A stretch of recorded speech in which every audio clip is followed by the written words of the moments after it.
लेखक है आशीष पाठक और निर्देशन किया है योगेश योगी ने। नाटक की अवधि लगभग 1 घंटे की है और प्रस्तुति है रंगरेज रंग समूह भोपाल की। तो हम सीधे रुक करते हैं आज की हमारी नाट्य प्रस्तुति की ओर।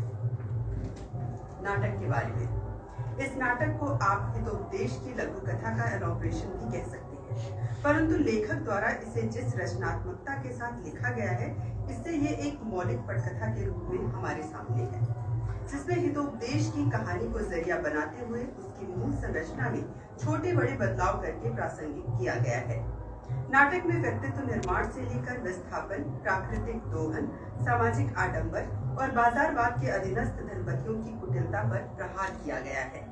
साधु की तपस्या में व्यवधान कारित कर रहे चूहों के बिल को खोदा जाता है तो उसके अंदर से एक सोने का मटका निकलता है, जिससे ये निष्कर्ष सामने आता है कि कोई चूहा इतने ऊपर नहीं उछल सकता जब तक कि उसके नीचे धन की ताकत न हो, और धन की ताकत के परिणाम स्वरूप इस सत्य का भी भान होता है कि यही धन की ताकत साधारण से चूहे को इतनी ताकत देती है कि वो कर देता है दूसरों की रोटियों पर आक्रमण। निर्देशक द्वारा मूल नाटकों के संवादों के साथ साथ संकलित व्यंग और कथनों का भी प्रयोग किया गया है।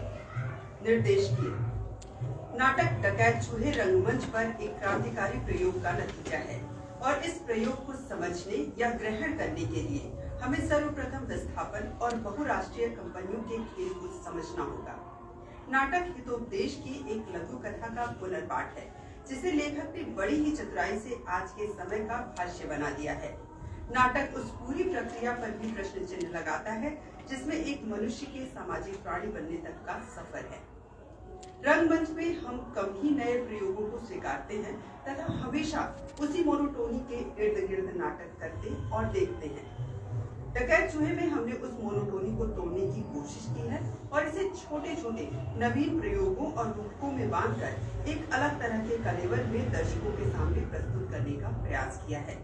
पहिए या चक्र जैसे दिखने वाले प्रॉप्स का इस्तेमाल नाटक में काल चक्र का प्रतीक है, जो समय समय पर अन्य प्रतीकों में भी परिवर्तित होता है। कला का सामाजिक सरोकार है और ये प्रस्तुति उसी सरोकार का एक छोटा किंतु महत्वपूर्ण हिस्सा है। यहाँ उपस्थित सभी जनों से अनुरोध है कि वे अपने मोबाइल फोन को साइलेंट मोड पर कर लें या स्विच ऑफ कर लें, ताकि नाटक देखने में व्यवधान न हो। और अब मंच पर आपके साथ होंगे अभिषेक, आशीष, नीतीश, भूषण। तो चलिए प्रस्तुत है नाटक डकैत चूहे।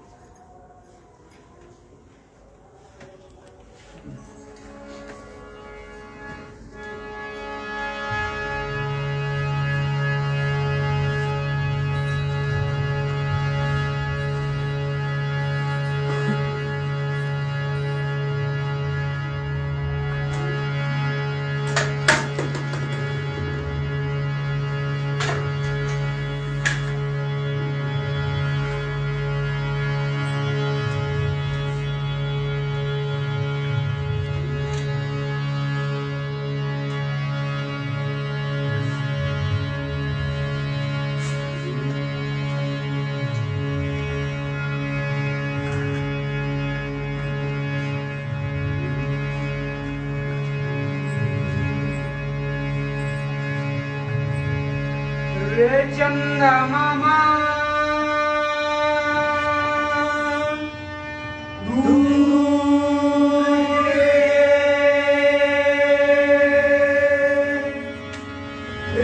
चंदा मामा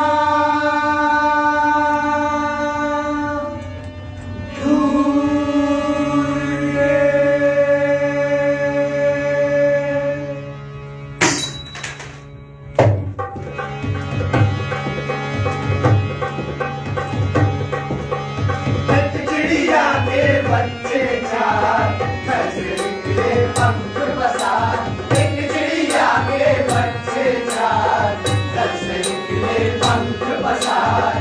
उत्तर से दक्षिण को जाते, पूरब से पश्चिम को जाते, उत्तर से दक्षिण को जाते, पूरब से पश्चिम को जाते। धूमधाम जब घर को आते, मम्मी को एक बात बता दे। अरे यार, मैंने मना किया था, फिर क्यों लिया इसको नाटक में? अरे कर लेगा, चल चल चल ठीक है। हाँ हाँ, लेकिन क्या? देख लिया हमने जग सारा, अपना घर है सबसे प्यारा, अपना घर है सबसे प्यारा, अपना घर है सबसे प्यारा, अपना घर है सबसे प्यारा, अपना घर है सबसे। नहीं नहीं नहीं, आप गलत सोच रहे हैं। ये कोई होम लोन का विज्ञापन नहीं है।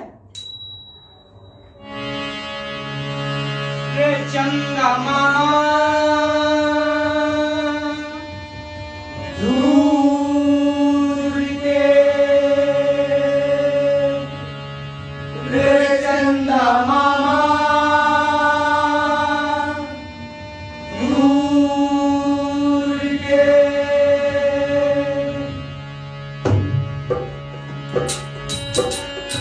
शाम को 6 बजते ही वो धुनी की भीड़ा में जब धूल उड़ाती गाय ढक लेती थी सूरज को, और धूल में लिपटे बच्चे लौटते थे घर को।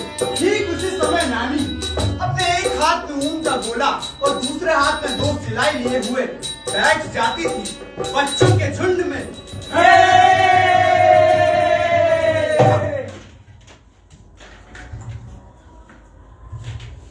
क्यों रे, आज राजू नहीं आवो कहीं? खैर जाने दो, तो एक बार की बात है।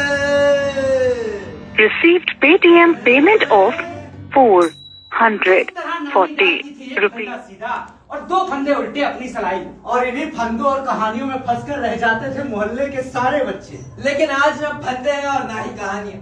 और बच्चे भी कहाँ इकट्ठा होते हैं?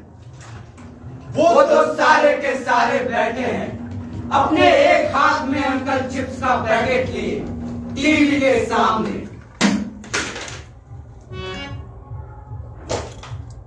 पिछले 200